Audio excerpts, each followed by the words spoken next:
Coming up on The Cut. Tensions between Russia and Ukraine continue to rise. A protest breaks out on the Arizona State University's Tempe campus. A notorious spot in Tempe has shut down. And all of this and what it means coming up. The Cut starts now.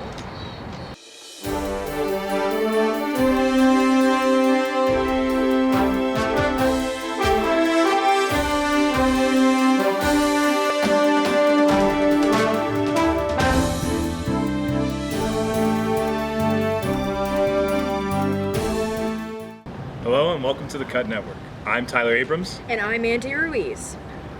A plane crashed in Philadelphia leaves 7 dead and a community reeling from tragedy. This past Friday night, a medical plane plunged out of the sky near a shopping center in northeast Philadelphia. The crash killed 7, including everyone on board and 1 person on the ground, and injured 19. It's the second aviation accident to happen that week, since 70 people were killed in a mid-air collision between an American Airlines flight and a military helicopter over the Potomac River in Washington. Local officials report that this flight lasted just over a minute after its 6 p.m. takeoff. Witnesses report that the plane, a Learjet 55, took off from Miami Opa-locka Executive Airport and was scheduled to head to Springfield Branson National Airport in Missouri before landing in Mexico as its final destination. Instead, the plane took a slight right turn and a slight left turn before plunging into the ground, according to New York Times. The crash left a large scope of destruction across northeast Philadelphia neighborhood, with debris flying across residential blocks and businesses. According to officials, the toll of destruction could extend across 4 to 6 block radius. All 6 victims aboard the plane were Mexican, according to a statement from Mexico's President Claudia Sheinbaum. The two among them were from the coastal town of Ensenada, south of Tijuana. The mayor of Ensenada expressed her condolences on the official government website of Ensenada and said the city would help facilitate the return of their bodies to the city. As investigators continue to find the cause of the crash, members of the community, like Anish Phillip, a software engineer, are shaken by the tragedy. He said, quote, "It's scary to have this plane crash and the one in Washington, D.C. happen in such quick succession. I would like to believe that the skies are safe. This is making me question." End quote. As of late, the crash is being ruled as an accident by the National Transportation and Safety Board as they and the Federal Bureau of Investigation continue to survey the crash wreckage throughout the week. A rising global trade war is underway as newly elected President Trump has signed multiple executive orders imposing a 25% tax on Canada and Mexico, 2 of America's biggest trading partners.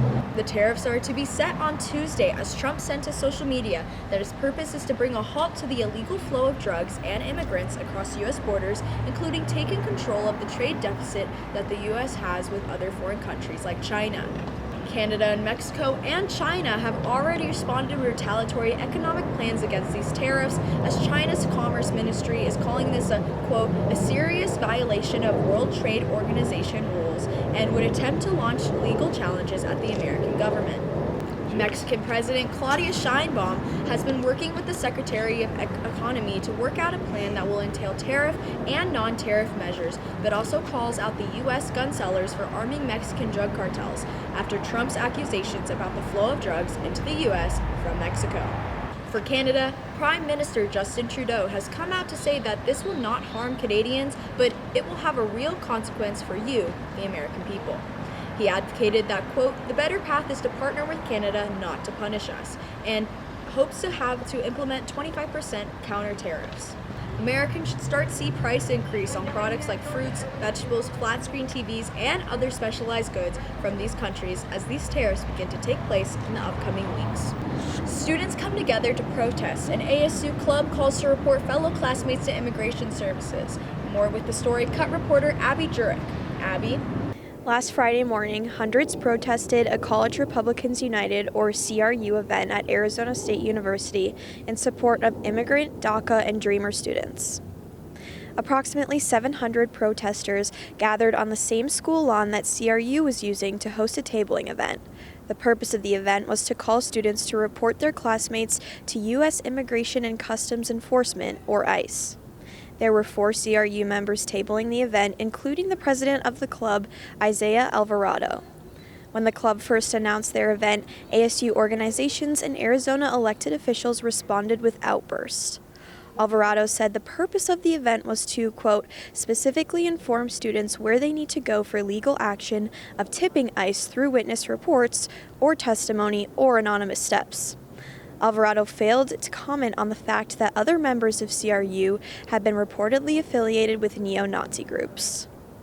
Both ASU student government and the school itself issued a public statement outlining their disagreement with the event's nature, highlighting inclusion as a core value of the university.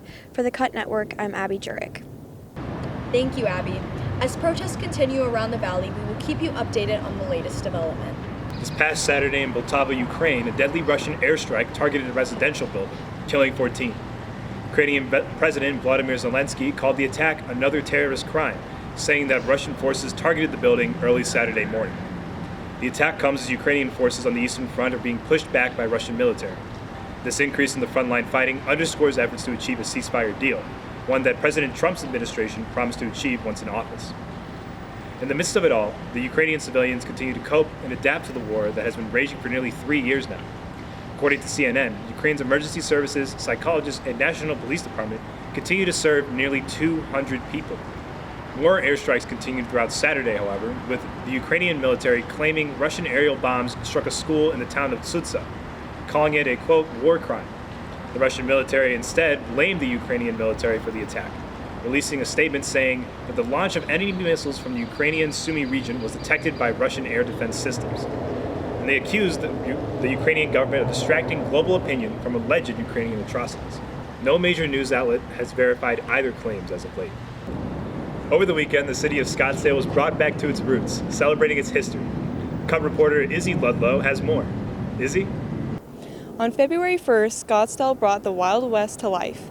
The 71st Prada del Sol parade filled Old Town with horses, floats, and live entertainment, followed by a massive street party. On Saturday, February 1st, Old Town Scottsdale was transformed into a vibrant celebration of Western heritage as the 71st annual Prada del Sol parade and Trails End Festival took place. The event featured over 125 lively entries, including colorful floats, mounted horse riders, horse-drawn carriages, and school marching bands, representing a variety of cultures from Mexican to Native American to Arabian to Western.